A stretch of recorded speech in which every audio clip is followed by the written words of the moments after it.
တွင်းမတွေ့ပဲဘာစားစားအရသာမရှိနဲ့ထိုင်ငေးနေရလား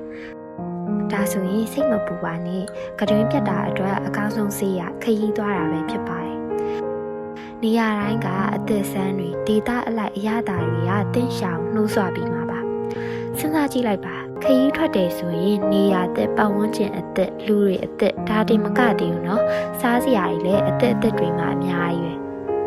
စားဖို့တဲ့အရသာနဲ့မတူတဲ့အစားအစာအသက်ဆန်းတွေမြည်ဆန်းကြည့်ရင်တင်းရဲ့ကတွင်ကဟာဒါလေးတော့စားကောင်းတာပဲဆိုပြီးတော့ပြန်ပွင့်လာပါလိမ့်မယ်ဒီလိုနဲ့နေရာစုံလဲအစားအစာစုံမြည်ရင်နဲ့ကိုကတွင်ကိုပြောအောင်ထားလိုက်စမ်းပါ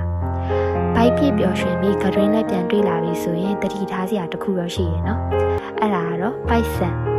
စားရင်တောက်ရင်လဲရင်ပတ်ရင်ပိုက်ဆံတွေအများကြီးကုန်သွားလို့အိမ်ပြန်ရောက်မှဘန်ကောက်ထဲမှာခဏန်းသုံးလုံးပဲကြံတော့ရဆိုရင်တော့ကိုထိုင်နေကိုကန်မယ်ဘယ်တတ်နိုင်မလဲကတွင်ပြန်ကောင်းဖို့ဆိုရင်ဒီလောက်တော့ရှင်းရမှာပေါ့နော်ကဲကတွင်ပြတ်တုံးပြီးခရီးထွက်ပြီးအစားအသောက်အသစ်တွေကိုမြည်ဆန်းမှုအစီအစဉ်ဆွဲလိုက်တော့နော်မစားရတာကြာပြီဖြစ်တဲ့အရသာတွေကိုပြန်ရှာတွေ့ဖို့အတွက်အာမခံပါတယ်ပတ်စံကိစ္စကတော့နောက်မှတွေးပေါ့